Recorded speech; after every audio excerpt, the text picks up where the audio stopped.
The Silmarillion, Chapter 4, of Thingol and Melian. Melian was a Maya, of the race of the Valar. She dwelt in the gardens of Lorien, and among all his people there were none more beautiful than Melian, nor more wise, nor more skilled in songs of enchantment. It is told that the Valar would leave their works, and the birds of Valinor their mirth, that the bells of Valmar were silent, and the fountain ceased to flow, when at the mingling of the lights Melian sang in Lorien. Nightingales went always with her, and she taught them their songs, and she loved the deep shadows of the great trees. She was akin before the world was made to Yavanna herself, and in that time when the Quendi woke beside the waters of Cuvanin, she departed from Valinor and came to the Hitherlands.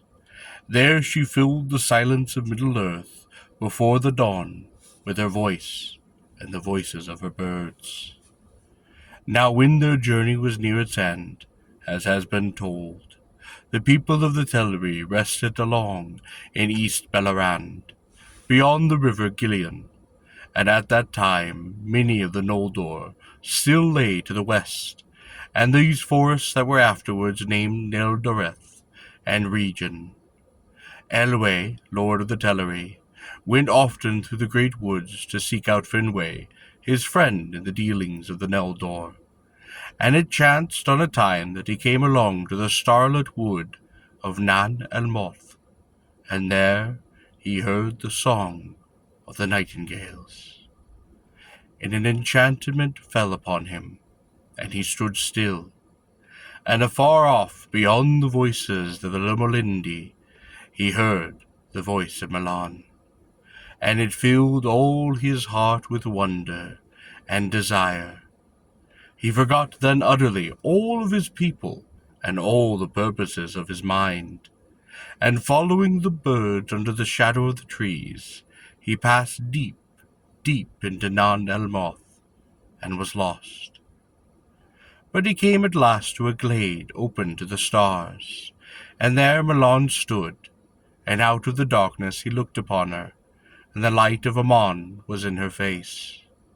She spoke no words, but being filled with love, Elwë came to her, and did take her hand, and straightway a spell was laid upon him, so that they stood thus while long years were measured by the wheeling stars above them, and the trees of Non Elmoth grew tall and dark before they spoke a word.